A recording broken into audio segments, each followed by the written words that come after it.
ஜெயந்திஸ் கிச்சனுக்கு உங்களை அன்புடன் வரவேற்கிறேன். இன்னைக்கு நம்ம பார்க்க போகிற டிஷ் என்னன்னு கேட்டிங்கன்னா, கேழ்வரகு மாவை வச்சு இன்னைக்கு டிஃப்ரெண்ட்டாக புட்டு செய்ய போகிறோம். அது எப்படி செய்யறதுன்னு பார்க்கலாம். அதுக்கு முன்னாடி நம்ம சேனலை சப்ஸ்கிரைப் பண்ணிக்கோங்க, பக்கத்தில் இருக்கிற பெல் பட்டன் அழுத்திக்கோங்க. ஏலக்காய் ஒரு 5-6 எடுத்துக்கலாம். கேழ்வரகு மாவு ஒரு கப் அளவு எடுத்துக்கலாம். நாட்டு சக்கரை அதில் 1/2 கப் எடுத்துக்கலாம். தேங்காய் வந்து சின்ன முடி ஒரு முடி கட் பண்ணி வச்சுக்கலாம். இது பாசிப்பருப்பு ஒரு குழம்பு கரண்டி அளவு, இந்த சின்ன குழம்பு கரண்டி அளவு ஊற வச்சு வறுத்து ஊற வச்சு வச்சுருக்கிறேன். நெய்யை ஒரு ஸ்பூன் எடுத்து வச்சுருக்கிறேன். உப்பு ஒரு பிஞ்சளவு போட்டுக்கலாம்.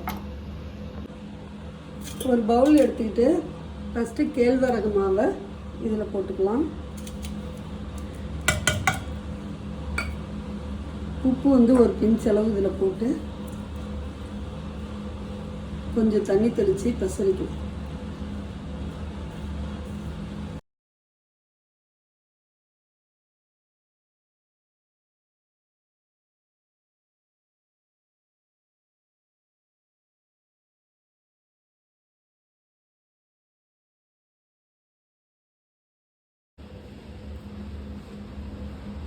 இப்போ 2 நிமிஷம் ஆயிடுச்சு. இப்போ ஊற வச்ச பாசிப்பருப்பை அந்த ஈரப்பதத்தோட இதில் போட்டுக்கலாம். போட்டு இதை நல்லா பசரிக்கணும்.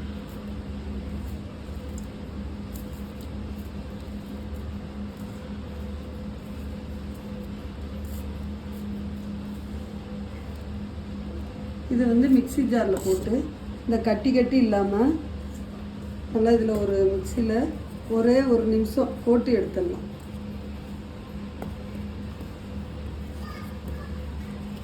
ஒரு 4 சுற்று விட்டு எடுத்துக்கலாம்.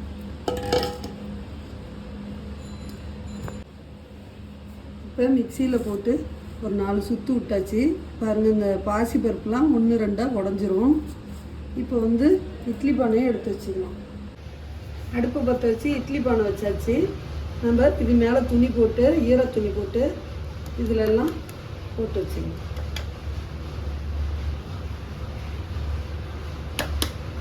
ஒரு 10 நிமிஷம் அப்படியே வேகட்டும். அதுக்குள்ளே நம்ம தேங்காயும் ஏலக்காயும் போட்டு மிக்சியில் அரைச்சிக்கலாம். 10 நிமிஷம் ஆயிடுச்சு. இப்போ எடுத்துக்கலாம். நல்லா வெந்துருச்சு. இப்போ இது ஒரு பவுலில் தேங்காய் போட்டுக்கலாம். நாட்டு சர்க்கரையும் இதில் போட்டுக்கலாம்.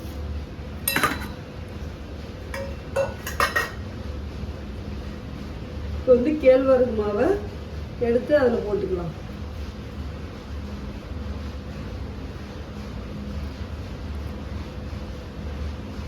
சுட சுட போட்டு நாட்டு சர்க்கரையோட கிண்டிக்கணும்.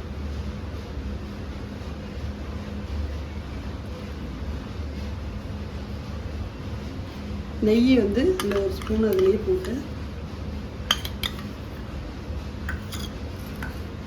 சுட சுட கிண்டிங்கன்னா தான் அந்த நாட்டு சர்க்கரை இதோட கலந்து வரும். டேஸ்டாகவும் இருக்கும்.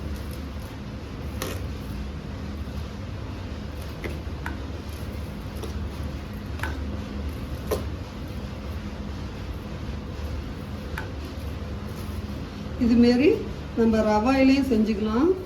புட்டு ரெடி ஆகிடுச்சிங்க. சர்க்கரை பத்தலைன்னா கூடயும் நாட்டு சர்க்கரை இன்னும் கொஞ்சம் தேவைக்கு ஏற்ற மாதிரி நம்ம போட்டுக்கலாம். சர்க்கரை கம்மியாக வேணுனாலும் தேவைக்கு ஏற்ற மாதிரி போட்டு சாப்பிட்லாம். குழந்தைங்களுக்கு இது செஞ்சு கொடுங்க, ரொம்ப ஹெல்த்தியாக இருக்கும்.